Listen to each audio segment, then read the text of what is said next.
Assalamualaikum warahmatullahi wabarakatuh. Innalhamdulillah sholatan wassalaman ala rasulillah amma ba'du. Anak-anakku sekalian yang saya banggakan, alhamdulillah masih diberi nikmat sehat sehingga kita masih diberi kesempatan untuk mencari ilmu, menimba ilmu sebagai dari kewajiban kita sebagai orang muslim. Seperti biasa, mari kita baca hadharah dulu, hadiahkan kepada junjungan kita Nabi besar Muhammad sallallahu alaihi wasallam, para sahabatnya, para tabi'in dan guru-guru kita, wabil khusus musannif amsilati Romo Yai Taufiqul Hakim wa ahli badihi wa dzurriyyatihi wa mayyu awil ala nasyir hadal kitab lahumul Fatihah. A'udzubillahi minasyaitonir rajim. Bismillahirrahmanirrahim. Alhamdulillahirabbil alamin arrahmanir rahim maliki yaumiddin. Iyyaka na'budu wa nasta'in ihdinas siratal mustaqim siratal ladzina an'amta 'alaihim ghairil maghdubi 'alaihim waladdallin. Amin. Baik, video sebelumnya kalian di halaman 37 itu contoh pembahasan kaidah perkata. Sekarang langkah selanjutnya masih tetap menjelaskan langkah-langkah dalam praktek. Yang pertama, menentukan bayangan titik atau koma beserta awal kalimat. Yang kedua, membahas kata per kata sampai pada titik koma berikutnya dengan memperhatikan wazan dan jenisnya, arti atau makna, bayangan domir atau kaidah perkata. Bayangan titik kemarin saya ingatkan lagi, tidak harus di awal ayat tetapi setelah bayangan titik atau koma yang menyertai mubtada. Nah, baru disebut awal kalimat setelahnya. Sekarang halaman 38, contoh penyaringan dengan kaidah. Misalkan ada kata alif lam ta sod ro fa. Ini kita akan membahas perkata. Langkah kedua adalah dengan memperhatikan dua hal, wazan dan jenisnya, maknanya apa, bayangan domir dan kaidah perkatanya. Untuk menentukan wazan dan jenis, maka nanti tambahan di depan al, ya, tambahan di depan itu al dibuang, tidak usah dihitung. Kalau di belakang ini juga ada, kebetulan di sini tidak ada tambahnya, tapi kalau di belakang tambahnya una, ina, atun, atin, tak dan sebagainya, atau yang tambahan di akhiran itu apa, ada di jilid 4 kalau tidak salah. Akhiran al-mamimu ya yutatu a unanu a iin. Nah, itu ada di jilid 4 di buku prestasinya ada. Itu tabel untuk akhiran. Yang di depan awalan itu al, tidak usah dihitung. Jadi tinggal ta, sod, ro, fa. Berarti huruf yang tertulis ada 4 kalau alnya nggak dihitung. Diawali ta, ya. Huruf yang tertulis ada 4 diawali ta. Ingat, kata dalam bahasa Arab itu minimal ada 3 huruf, ya. Ada 3 huruf. Berarti kalau lebih dari 3 huruf itu namanya tambahan. Apakah itu awalan, apa sisipan atau akhiran. Jadi ketika menentukan huruf pokoknya, kalian harus faham atau hafal dengan awalan, akhiran dan sisipan. Yang ini huruf pokoknya sod, ro, fa. Maka diawali ta bisa menjadi apa? Ini bisa dibuka halaman sebelumnya, tapi ini sudah langsung ada contohnya di halaman 38. Huruf yang tertulis ada 4 diawali ta bisa menjadi madi, mazid, berwazan, tafa'ala, berdomir huwa, istilahinya tafa'ala ya tafa'alu, dibaca tasarrafa, bermakna ngatur atau mengatur. Berikutnya, bisa menjadi mudhari, mujarrad, berwazan tafa'alu ya tafa'ilu, tafa'ulu, berdomir anta atau hiya, istilahinya sesuai kamus, dibaca tasrifu sesuai kamus, bermakna belanja no siro atau kamu membelanjakan. Bisa menjadi mudhari, mazid, berwazan tuf'ilu, berdomir anta atau hiya, istilahinya af'ala yuf'ilu, dibaca tusrifu, bermakna belokake siro atau kamu membelokkan, bisa menjadi mudhari mazid berwazan tufa'ilu berdomir anta atau hiya.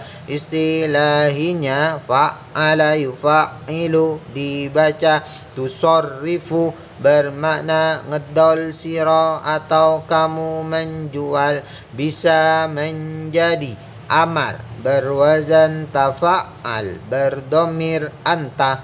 Istilahinya tafa'ala yatafa'alu dibaca tasarruf bermakna mengoho siro atau berpalinglah, bisa menjadi masdar berwazan tafa'ulun berdomir huwa.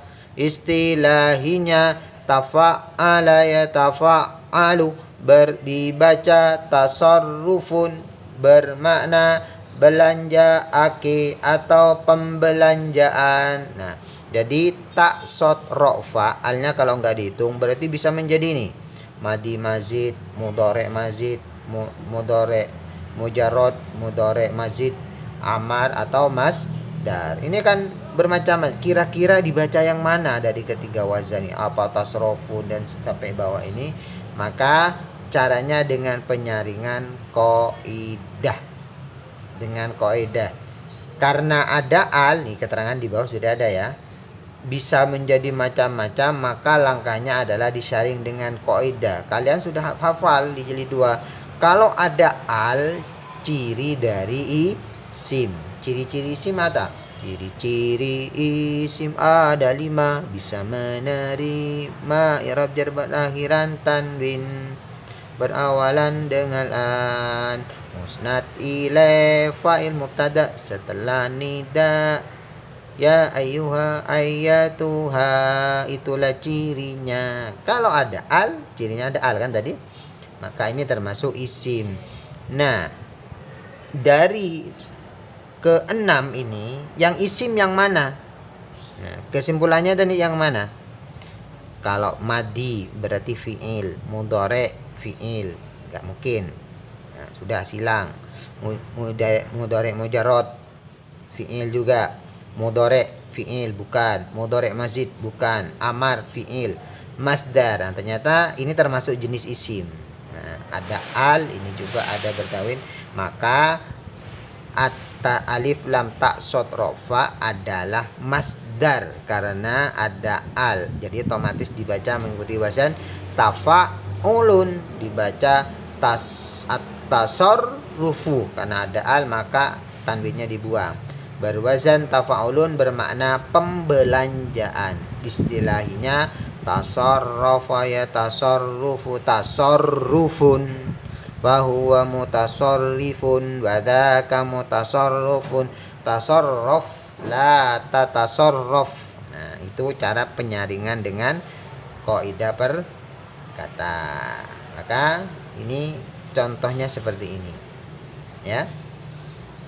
Juga penyaringan, saya lanjutkan biar cepat selesai. Ini penyaringan dengan bayangan dhamir ya.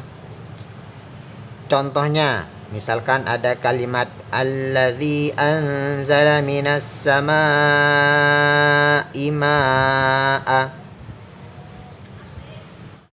Titiknya adalah alladzi. Ingat, jenisnya isim mausul berwazan kurang lengkap. Itu kalau dicari dalam tabel itu. Alladzi secara lafaz berdomir huwa. Ini tas alladzi, alladzani, alladzina. Nomor 1 ya. Allati, allatani, allai, allai, man ma. Jadi kalau wazan isim apa? Bukan wazan ya. Isim mausul.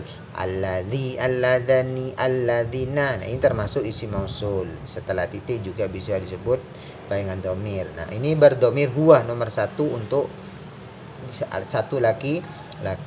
Maka setelah titik disebut awal kalimat, maka kita bahas yang alif nun zat lam ya. Alif nun zat lam, jenis dan wazannya. Langkah pertama, huruf yang tertulis ada 4 diawali hamzah.